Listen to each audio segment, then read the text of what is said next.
রাসূলুল্লাহ সাল্লাল্লাহু আলাইহি সাল্লামের চাচা আবু তালেব ৩৮ বছর নবী সাল্লাল্লাহু আলাইহি সাল্লামের অভিভাবকত্ব তিনি করেছেন।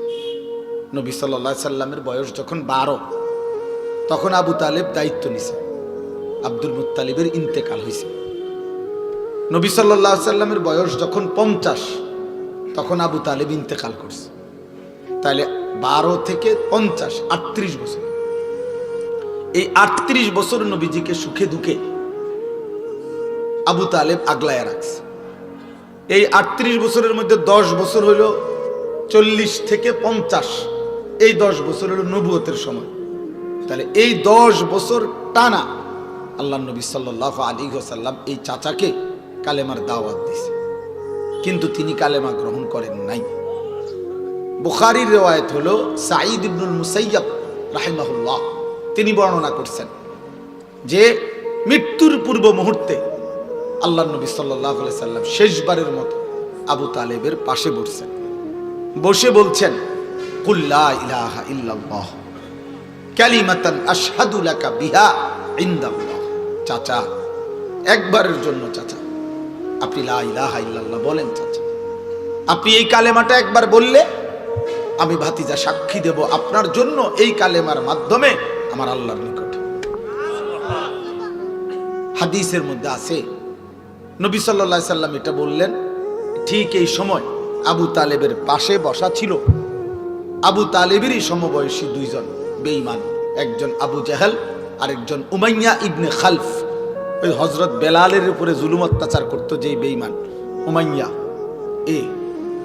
এই দুইজন। তো উমাইয়া ইবনে খালফ এই বেঈমান পাশের থেকে বসা অবস্থায় সে বলতেছিল, আতারগাবু আম মিল্লাতে আব্দুল মুত্তালিব। হায় আবু তালেব, শেষ মুহূর্তে বুঝি তুমি তোমার বাবা আব্দুল মুত্তালিবের দিন ধর্ম ছেড়ে দিবা? বন্ধু, আমরা আজকে এত বছর একসাথে চলাফেরা, আমাদের শেষ মুহূর্তে মৃত্যুর সময় বুঝি তুমি আমাদেরকে ছেড়ে দিবা? এতদিনের বন্ধুত্ব সম্পর্ক। হাদিসের মধ্যে আছে, ফালাম ইয়াজাল রাসূলুল্লাহ সাল্লাল্লাহু আলাইহি ওয়াসাল্লাম ইয়ারিজুহা আলাইহি ওয়া ইউঈদুহু তিলকাল মাকালা। নবীজি বারবার চাচাকে এই কালেমার কথা বলছিলেন, উমাইয়া ইবনে খালফ বারবার আব্দুল মুত্তালিবের ধর্মের কথা মনে করাচ্ছিলেন।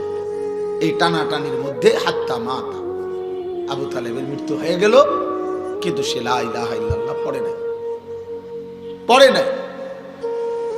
দোস্ত, একটা জরুরি কথা মাঝখান দিয়ে বলে রাখি, এই নওজোয়ান ভাই তোমরা, আমি সবসময় বলি, সমবয়সী এরা অধিকাংশই নষ্ট করে দেয়, বরবাদ করে দেয়, গড়ে দেয় কম। এই দুই বেঈমান সমবয়সীর অজুহাত দেখাইয়া, বন্ধুত্বের অজুহাত দেখিয়ে আবু তালেবকে চূড়ান্ত মুহূর্তেও কালেমা পড়তে দেয়। এই উমাইয়া এবং আবু জাহেল এরা সমবয়সী ছিল। এই জন্য দোস্ত, নওজোয়ান ভাই, জীবন চলার পথে বন্ধু নির্বাচন জীবনের সবচেয়ে গুরুত্বপূর্ণ একটা বিষয়। আল মারউ আলা দীন খলিলিহি ফালইয়ানজুর আহাদুকুম মান ইউখালিল। নবী সাল্লাল্লাহু আলাইহি সাল্লাম বলেছেন, প্রত্যেক মানুষ বন্ধুর আচরণ দ্বারা প্রভাবিত হয়, অতএব লক্ষ্য রেখো তুমি কাকে বন্ধু বানাচ্ছ, তুমি কাকে বন্ধু বানাচ্ছ। এজন্য স্ত্রী একজন বন্ধু, স্ত্রী একজন সঙ্গিনী, যে আমার জীবনের লম্বা সময়ের। এই জন্য নবী সাল্লাল্লাহু আলাইহি সাল্লাম বলছে, স্ত্রী নির্বাচনের ক্ষেত্রে ফাজফার বিজাতি দ্বীন, তুমি দ্বীনকে প্রাধান্য দিও। তারিবাত ইয়াদাকা, নবীজি বলছে, হে ঈমানদার, যদি স্ত্রী নির্বাচন করার ক্ষেত্রে দ্বীনকে প্রাধান্য না দাও তো আল্লাহ যেন তোমারে বেইজ্জতি করে, আল্লাহ যেন তোকে বেইজ্জতি করে। এটা গুরুত্বপূর্ণ। মাসালুল জালিসিস সালিহ ওয়াল জালিসিস সু কাহামিলিল মিস্ক ওয়া নাফিখিল কির।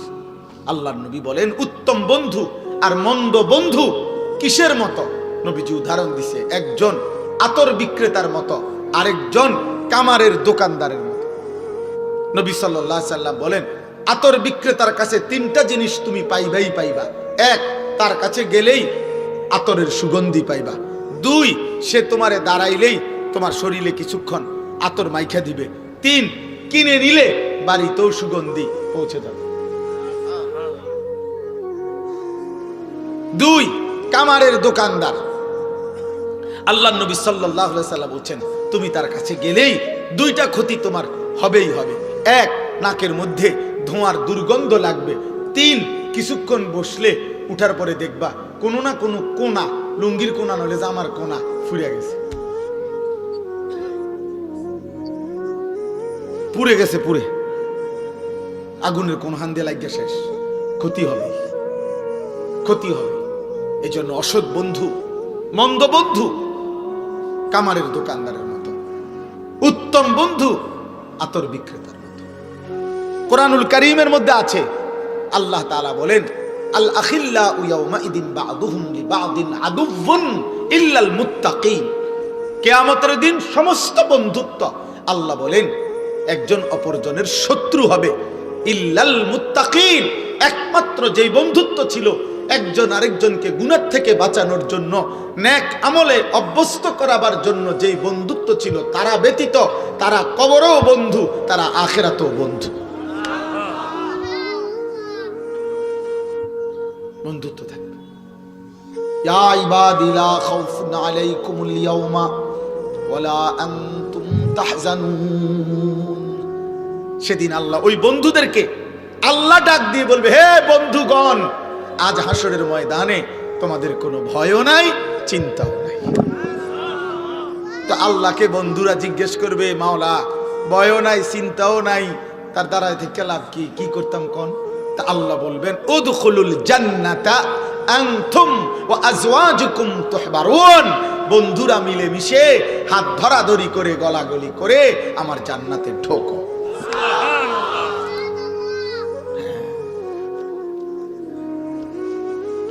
এজন্য বন্ধু একটা গুরুত্বপূর্ণ বিষয়, গুরুত্বপূর্ণ।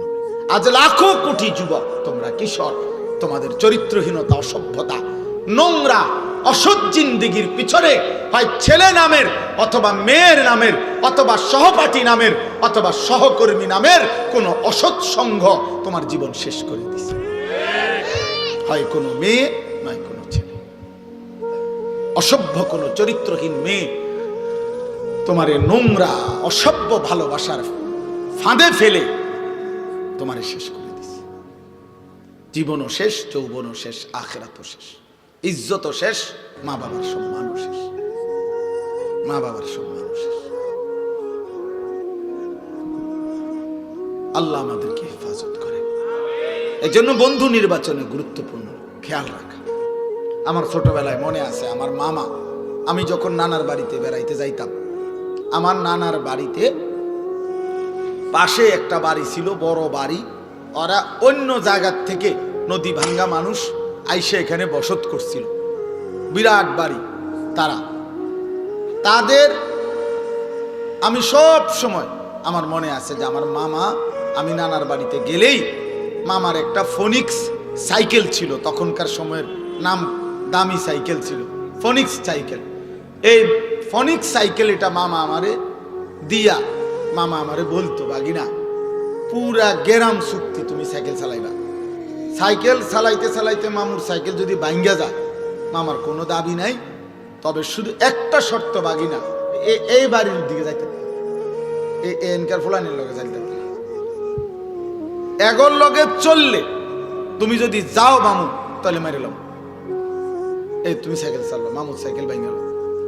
আলহামদুলিল্লাহ আমি ভাঙছি 2 বার। তো এই জন্য আপনার কিন্তু মামা এটা খেয়াল রাখতেন যে ওই বাড়ির বাচ্চাগুলো প্রত্যেকটা আমার মনে আজীবন হাফ প্যান্ট ছাড়া থাকত। তাইলে বোঝা গেল মানুষ তো এটা ভদ্র মানুষ, বিবেকবান মানুষ, এটা খেয়াল রাখে আমার 3 বছরের বাচ্চা 6 বছরের বাচ্চাটাও যেন মন্দ বাচ্চাদের সাথে না উঠা বসা করে। তাইলে বাবা যদি 3 বছরের বাচ্চার ব্যাপারে এটা যত্ন নেওয়া হয়, তাহলে 16 বছরের ছেলেটার ব্যাপারে এই যত্ন নেবে না কেন? 12 বছরের অভিভাবক 14 বছর বয়সী ছেলে মেয়ে, আপনি অভিভাবক যারা, আপনারা কি একবারও ভাবেন না যে আপনার 12 বছরের ছেলেটা তার সমবয়সী যেই ছেলেগুলোর সাথে চলে, ওই ছেলেগুলো একটাও